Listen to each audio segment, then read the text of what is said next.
Here's a certain kind of longing that has nothing to do with attraction and everything to do with recognition. You feel it before you can name it, in your chest, in your bones, in the silence between your thoughts. It's not lust, it's not obsession. It's something older than both of those things. Twin flames don't just want each other, they ache for each other. In the quiet, in the 3 a.m. stillness, in the moments when you're trying the hardest to move on. And that pull, it's not weakness, it's not a wound that needs healing. It's a signal from something far bigger than either of you. But here's what nobody tells you about the twin flame sexual pull. It's not just physical, it's a transmission. And what it's actually trying to show you will shift something inside you that can never go back. Stay till the end, because this one hits deep.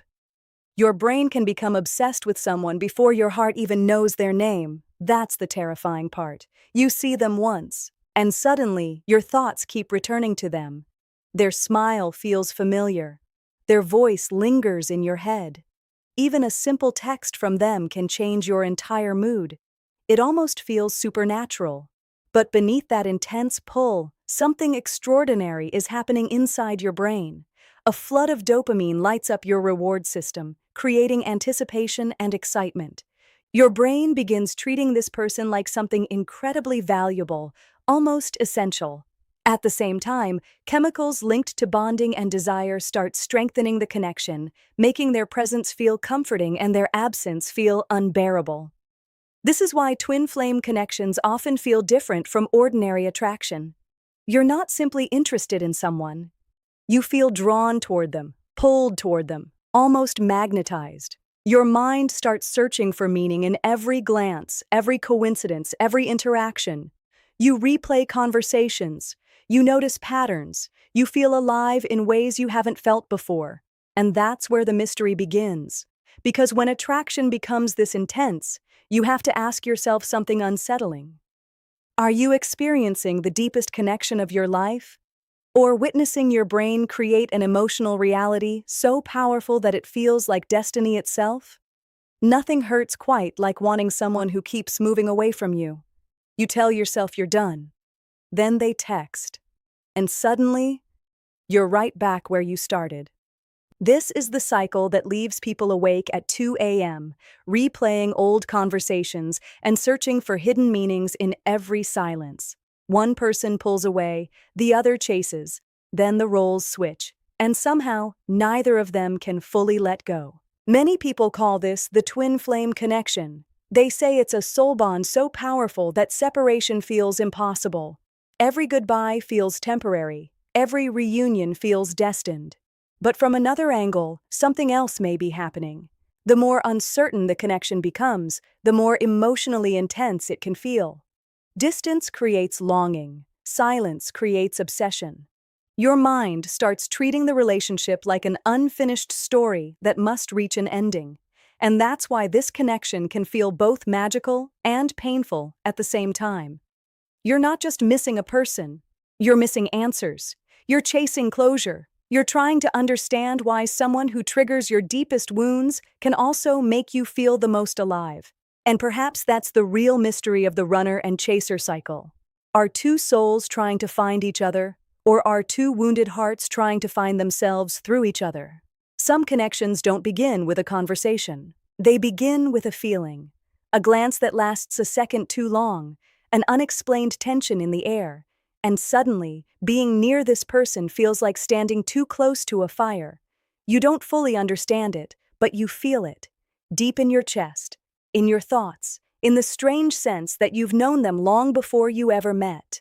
Many people call this a twin flame connection, a bond so intense that attraction feels bigger than desire. It feels spiritual, almost sacred, as if this person isn't simply entering your life.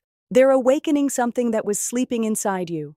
But another question quietly waits in the shadows. Could this overwhelming pull also be projection?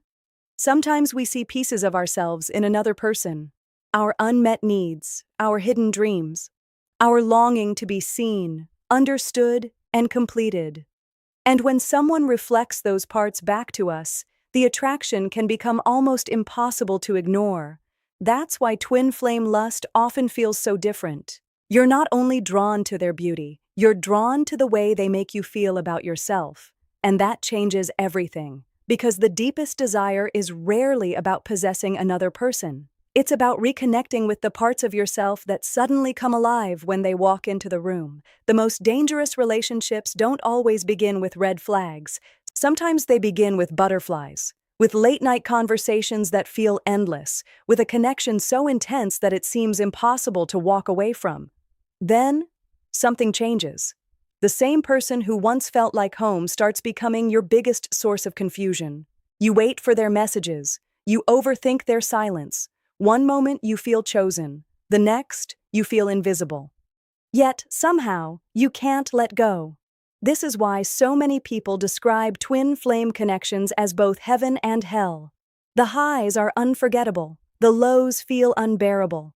And your emotions become trapped between hope and heartbreak. You start excusing things you never thought you would. You tell yourself the pain has meaning, that the distance is part of the journey, that the chaos is somehow proving the depth of the connection. But here's the uncomfortable truth. Intensity and love are not the same thing. A relationship can feel destined and still leave you emotionally exhausted. A connection can awaken parts of your soul and still hurt you deeply. And sometimes, the hardest question isn't whether they are your twin flame. It's this. Are you holding on because the connection is truly extraordinary, or because the pain has convinced you that losing them would mean losing a part of yourself? The moment you stop chasing them, something unexpected happens. You start finding yourself again, because not every twin flame lesson is about union. Some are about healing. Some are about finally choosing yourself. Twin flame connections have a strange way of exposing everything you've been hiding. Your fears, your insecurities, the parts of you that crave love but are terrified of losing it. And that's why these relationships can feel so overwhelming. They don't just touch your heart, they touch your wounds. But healing begins the day you realize that love doesn't require you to abandon yourself. Boundaries are not walls, they're acts of self-respect. They are the quiet decision to protect your peace, speak your truth, and stop shrinking to keep someone close. Real intimacy isn't losing yourself in another person. It's being fully seen without pretending to be someone else. It's staying open while also honoring your needs. And strangely enough, that's when transformation begins. You become calmer, more grounded, less desperate for answers. Because the purpose of a deep connection may not be to complete you. It may be to reveal the version of you that was waiting to be loved by you first. And perhaps that's the hidden gift of twin flames. The person who shook your world wasn't sent to save you. They were sent to awaken you. Some people don't enter your life. They enter your nervous system. You meet them, and suddenly your emotions stop behaving normally. A message from them can make your heart race. A few hours of silence can ruin your entire day. Their attention feels like a reward. Their absence feels like withdrawal. And that's because your brain is doing something extraordinary. Every exciting interaction can trigger dopamine, the chemical linked to anticipation and reward. You begin craving the next text, the next glance, the next moment together. Your mind starts treating this person like something incredibly important. Then comes oxytocin, the bonding chemical, the one that can make closeness feel safe, comforting, and deeply meaningful.